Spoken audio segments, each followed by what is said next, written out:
Hello, ഇന്ന് എൻ്റെ ലൈഫിൽ ഏറ്റവും പ്രഷ്യസ് ആയിട്ടുള്ളൊരു ഡേ ആണ്. കാരണം ഇന്ന് എൻ്റെ കുട്ടിയുടെ പിറന്നാളാണ്. ഏട്ടനില്ലായ്മ ഒരു ദാരിദ്ര്യമാണെന്ന് മുൻപ് എപ്പോഴും ഞാനൊരു ഇൻസ്റ്റാഗ്രാം കോട്സിൽ കണ്ടതാണ്. അത് കണ്ടപ്പോൾ മുതൽ എൻ്റെ മനസ്സിൽ സ്ട്രൈക്ക് ആയതുമാണ്. ഏട്ടനില്ലായ്മ ദാരിദ്ര്യം എന്നല്ല, അങ്ങനെ ഒരു അവസ്ഥ ചിന്തിക്കാൻ പോലും പറ്റില്ല ഞങ്ങൾക്കാർക്കും. എന്നെ അറിയുന്നവർക്കറിയാം, ഓർമ്മ വെച്ച അന്ന് മുതൽ ഏട്ടനാണ് എൻ്റെ ലോകം. അതിനുശേഷം നമ്മുടെ പ്രയോറിറ്റീസ് മാറും. നമ്മുടെ ലൈഫിലേക്ക് ഹസ്ബൻഡും കുട്ടികളും എല്ലാം കടന്നു വന്നെങ്കിൽ പോലും ഏട്ടനുള്ള സ്ഥാനം അതിന് യാതൊരു കുറവും വരാതെ അങ്ങനെ തന്നെ ഉണ്ട്. അതുപോലെ തന്നെ ഏട്ടനും ചേച്ചിയും ഉള്ളത് മനസ്സ് തുറന്ന് സംസാരിക്കാൻ അവരുള്ളത് കൊണ്ട് തന്നെ സങ്കടങ്ങളൊന്നും മനസ്സിൽ സ്റ്റോർ ചെയ്ത് വെക്കാറുമില്ല.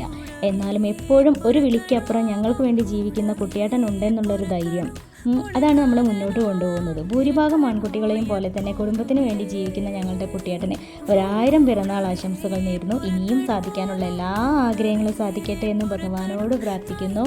ഹാപ്പി ബർത്ത്ഡേ കുട്ടിയേട്ട. Love you so much.